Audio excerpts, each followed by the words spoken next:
വെള്ളിയാഴ്ച ഈവനിങ് ഞാൻ നേരെ ട്രെയിൻ കയറി തിരൂർക്ക് ഓക്ക എക്സ്പ്രസിലായിരുന്നു കയറിയത്. ഇതോടുകൂടി ഒരു കാര്യം തീരുമാനിച്ചു, ഇനി ആ വണ്ടിയിൽ ജനറൽ ടിക്കറ്റ് എടുത്ത് കയറില്ല എന്ന്. എറണാകുളം ടു തൃശ്ശൂർ വരാണെങ്കിൽ ഓക്കെ, എങ്ങനെ അഡ്ജസ്റ്റ് ചെയ്ത് പിടിച്ച് നിൽക്കാൻ പറ്റും. അതിനപ്പുറത്തേക്കുള്ള ലൊക്കേഷൻ ആണെങ്കിൽ കുറച്ച് ടാസ്ക് ആണ് ഈ വണ്ടിയിൽ പോകാൻ. തിരൂർ എത്തണ വരെ പ്രോപ്പറായിട്ട് നിൽക്കാൻ പോലും പറ്റിയിരുന്നില്ല, അത്രയ്ക്ക് തിരക്കായിരുന്നു വണ്ടിയിൽ. ഈ വണ്ടിയിലാണെങ്കിൽ കണ്ണൂർക്കും കാസർഗോഡ്ക്കുള്ള ആൾക്കാരായിരുന്നു കൂടുതൽ. സമ്മതിച്ച് പോണവരെ, കാരണം 6-7 മണിക്കൂർ നിന്ന് പോകേണ്ട അവസ്ഥയാണ് അവർക്ക്. അതിനിടയ്ക്ക് തൃശ്ശൂർ എത്തിയപ്പോൾ ഏതോ ഒരു വള്ളി പിടിച്ചവൻ ട്രെയിനിന്റെ ചെയിൻ പിടിച്ച് വലിച്ച്. അതോടുകൂടി RPF-ത്തെ ഓഫീസേഴ്സ് വന്ന് ചെക്കിംഗ് ആയിരുന്നു. അങ്ങനെ കുറെ നേരം തൃശ്ശൂർ റെയിൽവേ സ്റ്റേഷനിൽ കിടന്നു. പിന്നെ കുറെ നേരത്തെ കാത്തിരിപ്പിന് ശേഷം ഞാൻ തിരൂരെത്തി. കസിൻ കൂട്ടാൻ വന്നായിരുന്നു. അങ്ങനെ ഞങ്ങൾ നേരെ വീട്ടിലേക്ക്. രാവിലെ ആയപ്പോൾ അല്ലിമോള് മാമ ഡ്രസ്സ് ഇട്ടതാ പറഞ്ഞിട്ട് പിന്നാലെ നടക്കുകയായിരുന്നു. അങ്ങനെ അവൾക്ക് ഡ്രസ്സൊക്കെ ഇട്ടെടുത്തു. ഇതാണ് അവളുടെ ഫൈനൽ ലുക്ക്. പിന്നെ നമ്മളിവിടെ വന്നതിന്റെ ഉദ്ദേശം അല്ലിമോളുടെ പിറന്നാൾ ആഘോഷിക്കാനാണ്. ബർത്ത്ഡേ ഡേറ്റ് നോക്കുമ്പോൾ ഞങ്ങൾ രണ്ടാളും ഒരേ ഡേറ്റിനാണ് ജനിച്ചത്. പക്ഷെ നാളെ നോക്കുമ്പോൾ ഡിഫറെന്റ് ആണ്. അപ്പൊ അവളുടെ ബർത്ത്ഡേ ഇന്നായിരുന്നു നമ്മൾ ആഘോഷിക്കുന്നത്. അപ്പോൾ അതിന്റെ ഭാഗമായിട്ട് ഞാനും ചേച്ചിയും കൂടി ഡെക്കറേഷൻ വർക്കിൽ ഏർപ്പെട്ടായിരുന്നു. അത് കഴിഞ്ഞപ്പോൾ ഞങ്ങൾ നേരെ കേക്ക് വാങ്ങാൻ പോയി. ഇപ്രാവശ്യം ആണെങ്കിൽ ചേച്ചി 3 കേക്കായിരുന്നു ഓർഡർ ചെയ്തത്. പിന്നെ കേക്കൊക്കെ കൊടുത്ത് നമ്മൾ പരിപാടിയിലേക്ക് കടന്നു. കേക്ക് ഓപ്പൺ ആക്കിയപ്പോൾ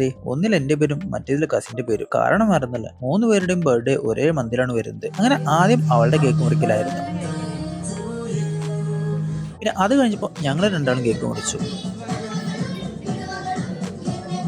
പിന്നെ അതിലൊരു വെറൈറ്റി കേക്കായിരുന്നു ഈ ഒരു ബേബി ഡോളിന്റെ കേക്ക്. സംഭവം ടേസ്റ്റ് ഉണ്ടായിരുന്നു കേട്ടോ. എന്റെ ഒരു ഡൗട്ട് ആയിരുന്നു ഇതിന്റെ അടിഭാഗത്ത് എന്താണുള്ളതെന്ന്. ഇപ്പൊ അതിനൊരു ഉത്തരം കിട്ടി. സംഭവം ആയിരുന്നല്ല, ഇത് ജസ്റ്റ് ഒരു കുറ്റിയായിരുന്നു ഉണ്ടായിരുന്നത്. ബാക്കി മൊത്തം കേക്കായിരുന്നു. പിന്നെ അതൊക്കെ കഴിഞ്ഞപ്പോൾ നമ്മൾ നേരെ ഫുഡ് അടിക്കാനായിരുന്നു. ചിക്കൻ ബിരിയാണി ആയിരുന്നു. ഫുഡ് അടി കഴിഞ്ഞപ്പോൾ അവൾക്ക് കിട്ടിയ ഒരു ഗിഫ്റ്റിന്റെ കൺസ്ട്രക്ഷൻ വർക്കിലായിരുന്നു ഞാനും ചേട്ടനും. അങ്ങനെ കുറച്ചു നേരത്തെ കഷ്ടപ്പാടിന് ശേഷം സംഭവം റെഡിയായി. ഫൈനലി സാധനം ഇങ്ങനെയായിരുന്നു. അങ്ങനെ ഞാനും അല്ലിമോളും കൂടി അതിനുള്ളിൽ കയറി കുറച്ചു നേരം അവിടെ ഇരുന്നു. പിന്നെ ഈവനിങ് ആയപ്പോൾ എല്ലാവരും അവരുടെ ഒരു വീട്ടിലേക്ക് മടങ്ങി. അപ്പൊ എന്തായാലും ഇനി അടുത്ത സ്റ്റോറിയിൽ കാണാം. പിന്നെ വീഡിയോ ഇഷ്ടപ്പെട്ടാൽ ജസ്റ്റ് ഒന്ന് ലൈക്ക് ചെയ്യാനും ഫോളോ ചെയ്യാനും മറക്കണ്ട കേട്ടോ.